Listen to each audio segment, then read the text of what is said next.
ಎಷ್ಟು ಹೊತ್ತಿಗೆ ವರೆಗೆ ನಿಲ್ಲಿಸುತ್ತೀವಿ ಅಂತಹ ನಿರೀಕ್ಷೆ ಇದ್ದವನು ನಾನು. ಹಾಗಾದ್ರೆ ಅವನಾಗಿ ಬರಲಾಯಿತು.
ಖಂಡಿತವಾಗಿಯೂ ಹೊಸತೊಂದು ವಿಚಾರ ಉಂಟು, ಸರಿಯಾಗಿ ನಮ್ಮದಾದಂತಹ ನಂದನವನನ್ನು ನೋಡಿದೆಯಾ?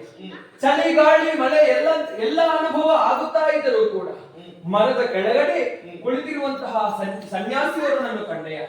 ಸಂಬಂಧದಲ್ಲಿ ನೋಡುವುದಕ್ಕಾಗಿ ಹೋದರೆ ಎನ್ನ ಬಾಬನಾದಂತಹ ಪಾರ್ಥ ಯತಿವೇಶದಲ್ಲಿ ಬರುವುದಕ್ಕಾಗಿ ಕಾರಣೀಕರ್ತನು ಈ ಕೃಷ್ಣನಾಗಿದ್ದಾನೆ. ಸರಿ, ಕಾರಣ ಎಷ್ಟೇ, ನಾಳೆ ಆಯ್ತೆಂದಾದರೆ ಸುಭದ್ರೆಯನ್ನು ಕೌರವನಿಗೆ ಕೊಟ್ಟು ಮದುವೆ ಮಾಡಿಸುತ್ತೇನೆ, ಈ ರೀತಿಯಾದಂತಹ ತೀರ್ಮಾನವನ್ನು ಎನ್ನ ಅಗ್ರಜನಾದಂತಹ ಬಲಭದ್ರ ಕೈಗೊಂಡಿದ್ದಾನೆ.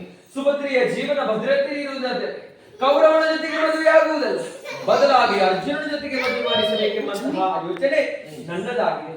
ನಾ ಯೋಚಿಸಿದಂತೆ ನಡೆಯಬೇಕು ಎಂದಿದ್ದರೆ ಯತಿಯನ್ನು ಕಂಡಂತಹ ಆ ನನ್ನ ಅಗ್ರಜ ಪೂಜನೀಯ ಭಾವದಿಂದಲೇ ಸೇವೆ ಮಾಡಬೇಕೆಂಬಂತಹ ಉದ್ದೇಶದಿಂದ ಸುಭದ್ರೆಯನ್ನು ಆ ಅರ್ಜುನನಿರುವ ಕಡೆಗೆ ಕಳುಹಿಸಿಕೊಡುತ್ತಾನೆ.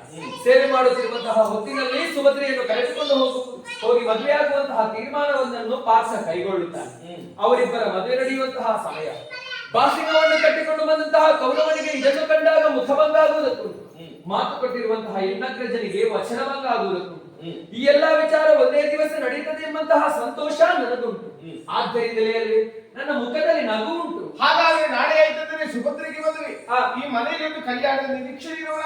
ಹಾಗೆಯೇ ಆಗಲಿ. ಪುಷ್ಪದ ಪೂಜನೆ